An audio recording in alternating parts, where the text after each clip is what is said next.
For me, one thing did not change is I always took risk, you know, when I was designing, you know. When you look after with the time, you think it's normal, but at the time I did it, it was always with a risk, you know. Creating a makeup for spring season, most of the case are using the colorful and pastel tone, especially for the eyes. But Rue du Mail and us, always choose the unique way. It's totally different from the general way. So we picked up the gray and black for the eyes, and the makeup is so simple, but the skin is so dewy and fresh. The idea came actually from the collection, because I looked at it and there seemed to be three very different trains of thought in the collection. The beginning feels quite folklore-y. There's a lot of applique and fancy kind of like embroidery, and there's a nod to a kind of, I guess, craft. Do you know what I mean? So it feels very folklore-y and kind of crafty, even though it's incredibly chic. And then there's another section which is really about reflection. There's like really beautiful satins, amazing prints of birds.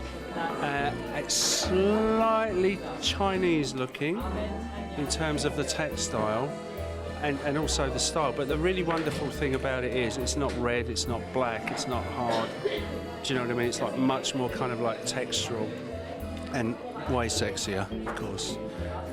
And then there's another section where these very big dresses, almost like parachutes, they're like very round, kind of like voluminous shapes. When you look at them, they look very heavy, but under the light, they're actually transparent. So you can actually see this big round volume with this beautiful like silhouette of the girls.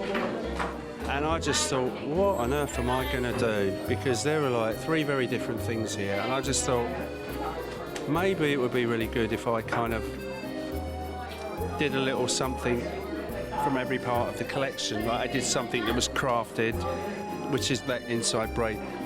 So there's some kind of intricacy in the hairstyle, yet the front feels very small, which works really beautifully with those big dresses because they look even bigger.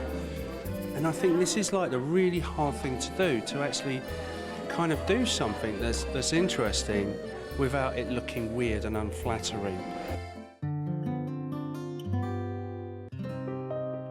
This season is a different thing for me. I tried to explore something different, you know, and the idea was to do something maybe like very three-dimensional, nearly futuristic, like graphic, and at the same time with all the memories of maybe like a journey.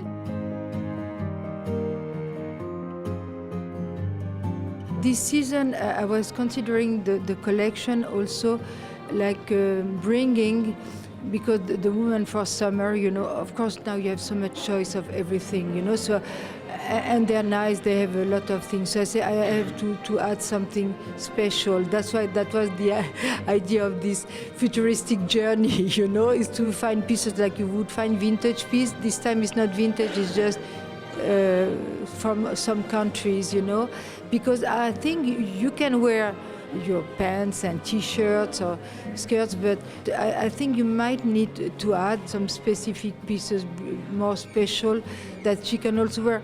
But it was the idea of maybe you wear your own clothes and add it with something more special that nobody else will have, you know. That was what I think the women need.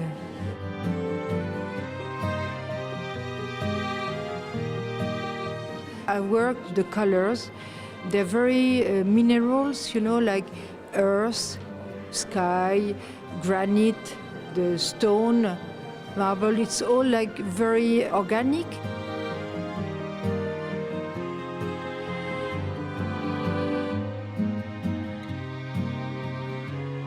I think it was beautiful, and you know, like daring to put like dark colors for a summer collection was, you know, like ballsy. Yeah. And it was beautiful, like all those floating fabrics and the prints. I love the prints. Like there was that yellow dress with those prints and the pleats. Beautiful.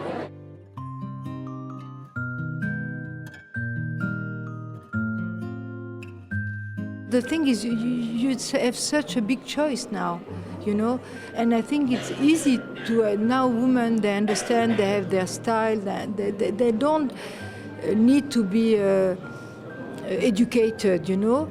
But what I just can bring is some piece that you will never find somewhere else. And I like to say it's slow fashion, it's not fast fashion. You have to keep it for years and wear it, but that you have to keep it. So that's why I always see the pieces now as pieces who have to stay, you know, to have to be like collector's pieces.